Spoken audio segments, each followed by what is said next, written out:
The Cincinnati Reds finally shook the Milwaukee Brewers because their ace did ace things on Tuesday. You are Locked On Reds, your daily Cincinnati Reds podcast, part of the Locked On Podcast Network, your team every day.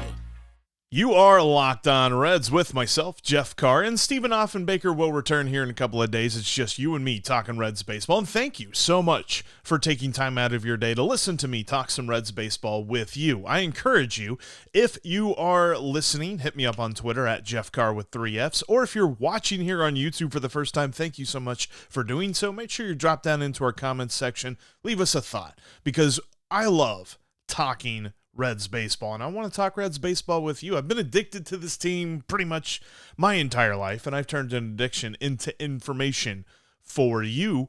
Locked On Reds is part of the Locked On Podcast Network. We are your team every single day, and thanks to all of our everydayers out there who check us out and who leave us comments, come up and say hey at the ball games. It's a lot of fun getting to meet people over Reds baseball, and it's been a lot of fun here for the last couple of hours. I'm recording this a few hours after the game was over. The Cincinnati Reds finally beat the Milwaukee Brewers. What felt like 84 years. It's been 84 years. I'm kidding. It's not been that long, but it feels like it. We're going to look at why Andrew Abbott is amazing, and I think he's the ace right now. Is it time to worry about Alexis Díaz? I'm going to give you my thoughts on that coming up a little bit later on. And Joey Votto's fine, but there's one key thing we need to consider with him for the rest of this season. That's all coming up on today's show that's brought to you by Sleeper. Swing for the fences on Sleeper picks, and you could win up to 100 times your money. Download the Sleeper app and use promo code LOCKEDON, and you'll get up to a $100 match on your first deposit. Terms and conditions apply. See Sleeper's terms of use for details. Currently operational in over 30 states. Check out Sleeper today. And what we're going to lead off with today, Andrew Abbott. Who else? He outpitched Corbin Burnes, and Andrew Abbott is the ace right now, and dare I say, and I'd love to hear your thoughts on this, let me know down in the comments section or tweet at me, if the playoffs, or once we get to the playoffs and hopefully the Reds make the playoffs, Andrew Abbott's my first starter, my game one starter out of the gate. Because when the Reds need a win, he's the guy you can trust the most. And I think that's even including Hunter Greene and Nick Lodolo. I need to see Hunter Greene and Nick Lodolo come back and pitch well, pitch healthy, before I can ascribe some sort of role to them. I feel that way about TJ Antone, who just started his rehab assignment in Arizona. He had his first appearance yesterday, pitched a scoreless inning with a strikeout, which was nice to see those numbers and things like that. So hopefully we'll see him back here soon. But Andrew Abbott's here right now. Andrew Abbott's doing it right now. He is absolutely pitching fantastic. And like I said, he outpitched Corbin Burnes, former Cy Young winner. Right now, Andrew Abbott is in the middle of a streak, 16 straight innings without allowing a run. And that's after, being called up and going, what was it, 18 innings straight without allowing a run? His first taste of Major League Baseball. He is looking very good. He's only had 10 big league starts under his belt, but he's just phenomenal. Let's dive a little bit into what he did on Tuesday night, though, because he had 15 whiffs. It was top 5 last night in Major League Baseball, top 5 among all pitchers. He scattered 7 hits, and I think that probably the first thing that you go to when you talk about Andrew Abbott is his mental capacity, his ability to just kind of slough off struggles and be like, you know what, I gave up a hit, let's just go get this next guy out.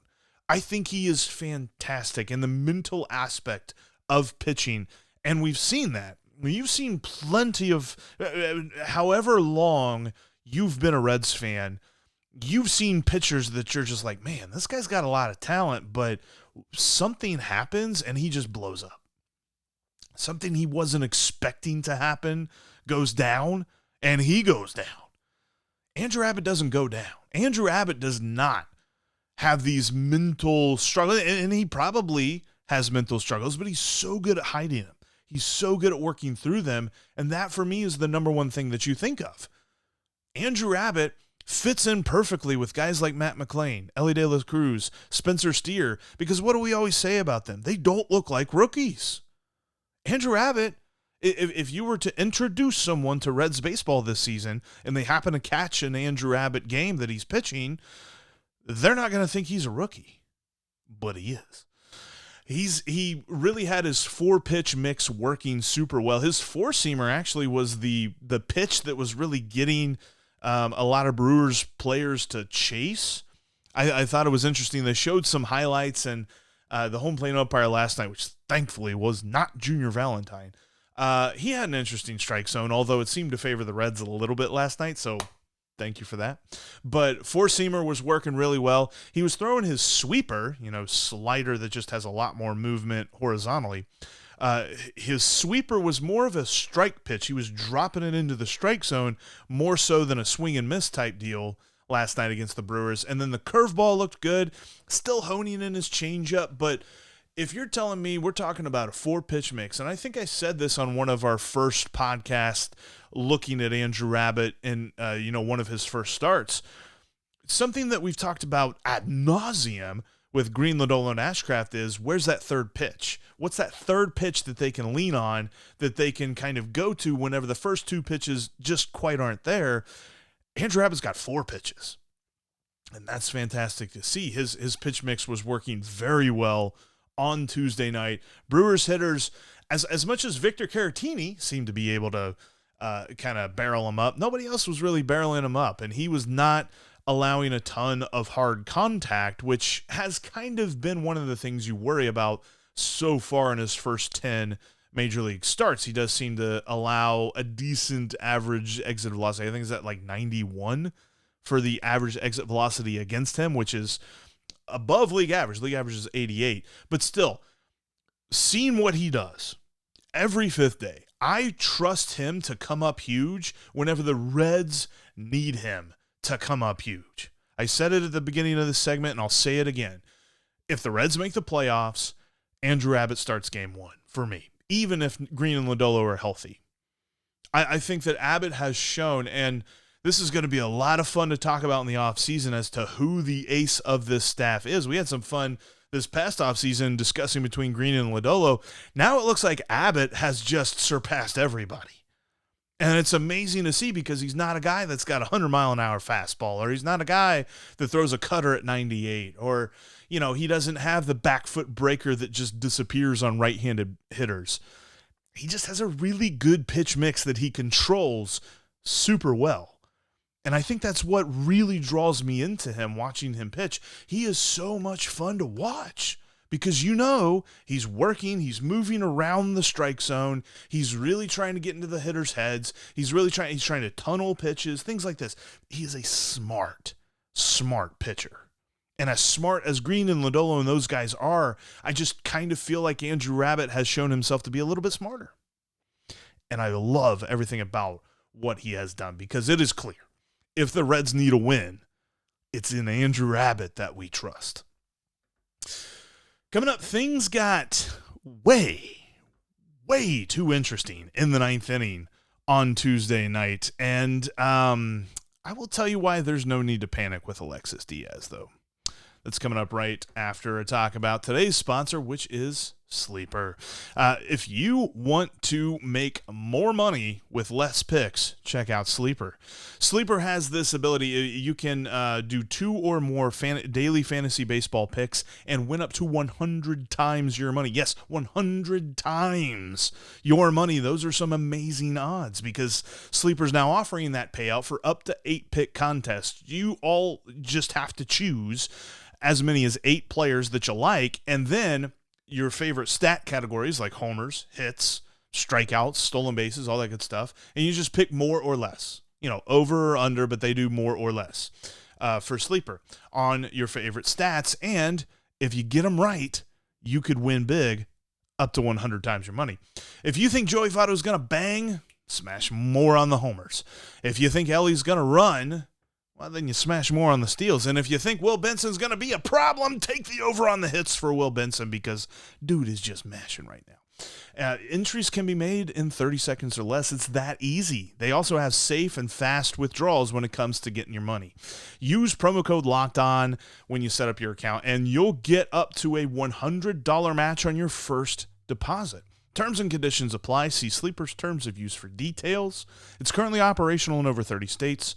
Check out Sleeper today. Again, that's promo code LOCKEDON to get a $100 match on your first deposit and go start winning some 100 times your money with Sleeper. If you can't be at Miller Park, not going to call it American Family Field, but if you can't be at the ballpark, you can catch every pitch of the Reds' hometown broadcast with SiriusXM on the SXM app. Just search the word Reds. And thanks as always for making Locked On Reds your first listen every day, everydayers. How much did the Reds load up on talent in this year's draft?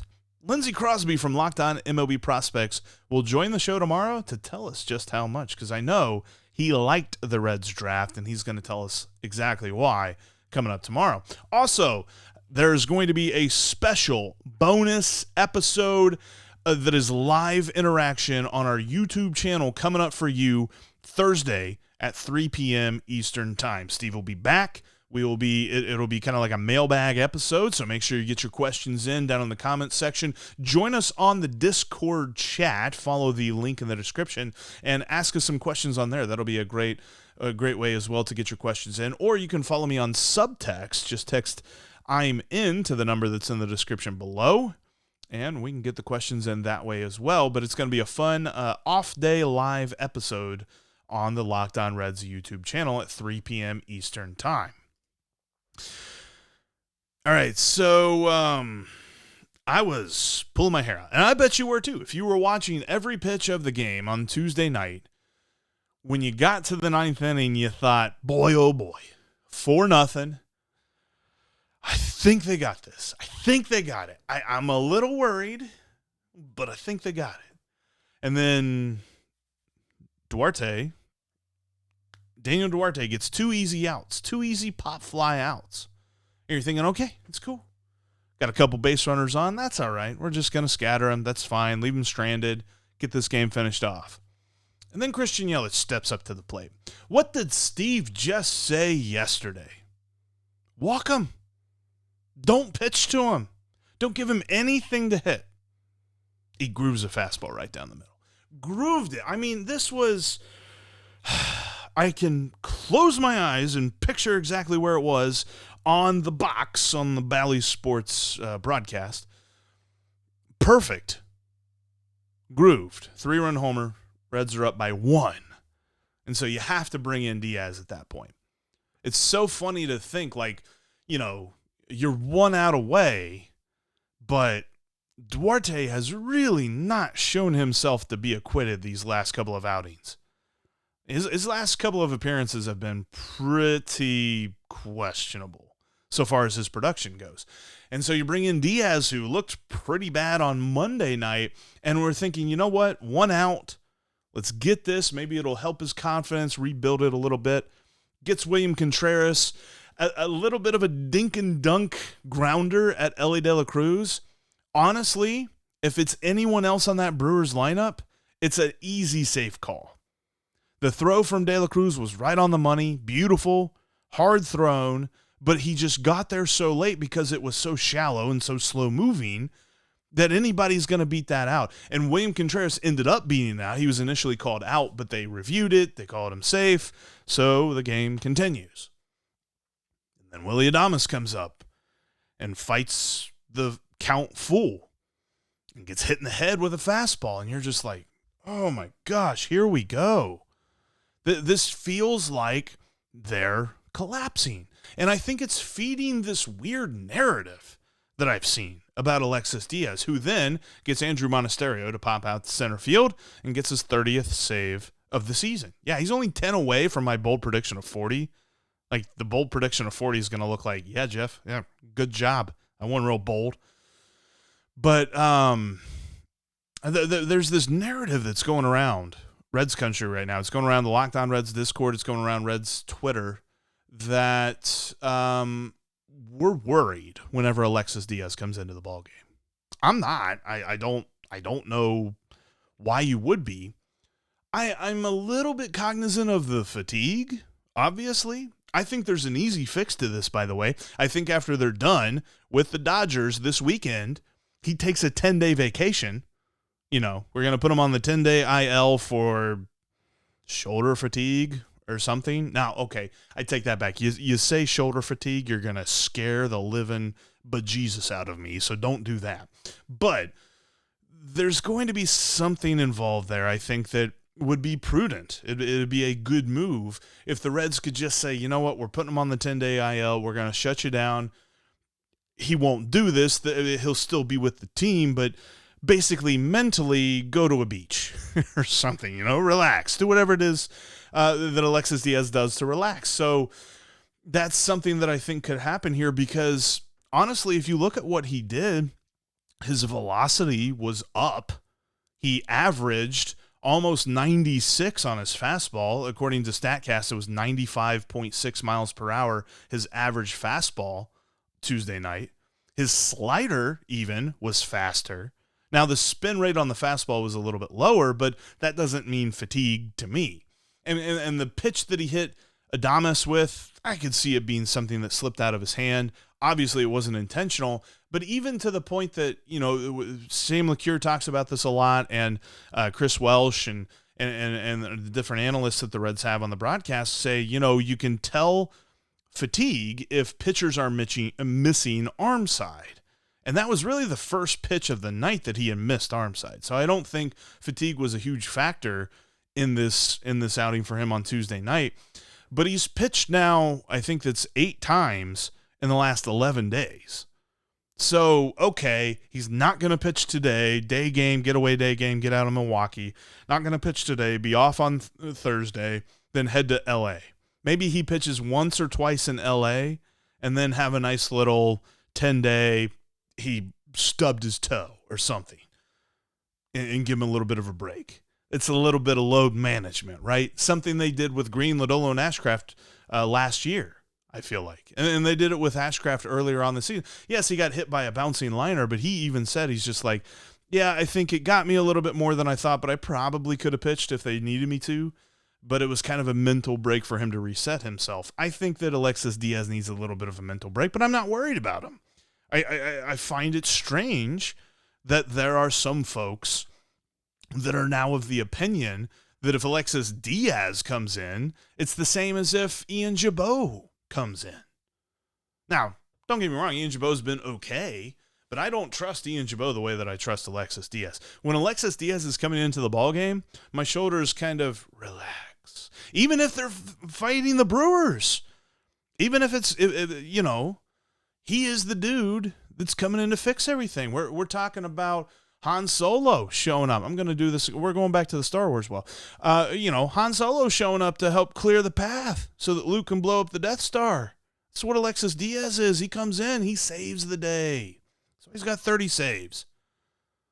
I don't understand this narrative that we're worried about him. I'm not worried about him one bit. He has been an amazing pitcher. He is in the top 5% of Major League Baseball in strikeout percentage so far this season. Absolutely phenomenal. You don't accidentally save 30 games. Like, Alexis Díaz is good. Alexis Díaz is elite. Yes, I'm saying that. He's elite. I'm not worried about him. But maybe they give him a 10-day vacation. We'll see how the Reds handle that. I think that they've got a period of time here after they're done with the Dodgers series where they could breathe a little bit. If you go to Chicago or something, you don't have Díaz in tow, I think they're going to be okay. But overall, I'm not worried about him. But speaking of worry, Joey Votto has not been playing well. Consistently, that is, lately. But is that true? He's still a big part of this team, but how much so? I'll answer that next. Before we jump into that, though, I wanted to remind you that if you can't be at the ballpark, you can catch every pitch of the Reds' hometown broadcast with SiriusXM on the SXM app. Just search the word Reds. Also, you can follow the podcast in between episodes on Twitter at Locked On Reds. You can also follow along on the Locked On Reds Discord. You can join down in the link in our description. Great group of folks talking about Reds baseball on the Locked On Reds Discord chat. Plus, you can follow me at Jeff Carr with 3 Fs, and you can follow Steve at S. Offenbaker with 2 Fs on Twitter, as we're always talking Reds baseball. There's a lot of folks that are worried about Joey Votto, and there's one singular reason. I've seen it in the comments. I've seen it on Twitter. I've heard it on the radio. Everybody's just like, oh no, Joey's batting $183. Is it over? Is it done? Is he going to retire tomorrow? No. In fact, 183 is the one stat, maybe his strikeouts too. Okay, 183 batting average, strikeout total, everything else is fine. Literally everything else is fine.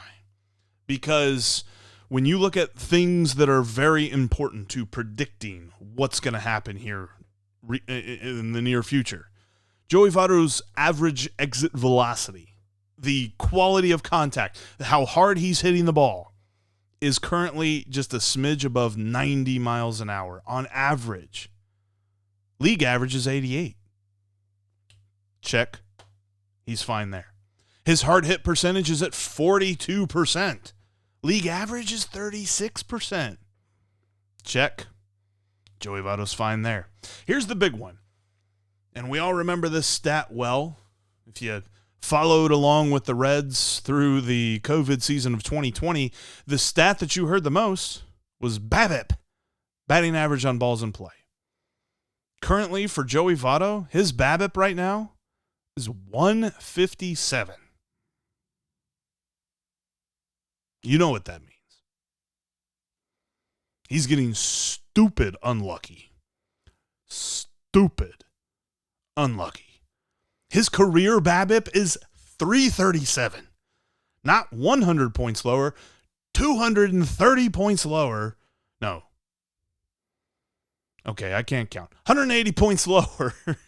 I went the other way. But it's ridiculously low. And whenever your BABIP is so much lower than league average, that means a correction is coming. That means that there's going to be a point when Joey Votto is putting balls into play and they're not being caught. And they're not turning into ground outs. They're not turning into pop outs, all this other stuff. They're turning into hits. He has a 183 batting average with a 157 BABIP. That's insane. Crazy unlucky. Here's another thing too, and shout out to Jack Lambert, who works for Driveline Baseball and a big Reds fan and fan of the show. He reached out to me the other day and we were kind of talking about this. He looked at some play-by-play stuff with Joey Votto. Joey Votto's only seen 41% of pitches in the strike zone since the All-Star break. And part of the reason that pitchers are attacking him in this manner and throwing a lot of pitches outside the strike zone is because Joey is swinging at the first pitch way more than he ever has. For his career, he's swung at 33% of the first pitches that he has seen. This year, he's swinging at 44%. Almost half the pitches, almost half of the first pitches that he sees, he's swinging at. This is a big difference from the rest of his career, and probably the one thing that gives me a little bit of pause, like, okay, maybe he should change that up a little bit, right? But he's being more aggressive. He's swinging more, only a tick more. His chase rate still is fine, though. League average is 28%. He's at 25%. So, yes, he's not getting a lot of strikes to really work with. And the annoying part is, especially in this Milwaukee series, you can point to a couple of at-bats that he's been called out on strikes, or at least there's been called strikes against him that aren't strikes. And that's kind of hard to work around, too. I'm not worried about Joey Votto, though. And I know that was a lot of numbers. And some of you all, your eyes might have glazed over a little bit. You might have thought I was talking at you about, math or something. But the point of the matter is, Joey Votto is not, I'm not worried about him.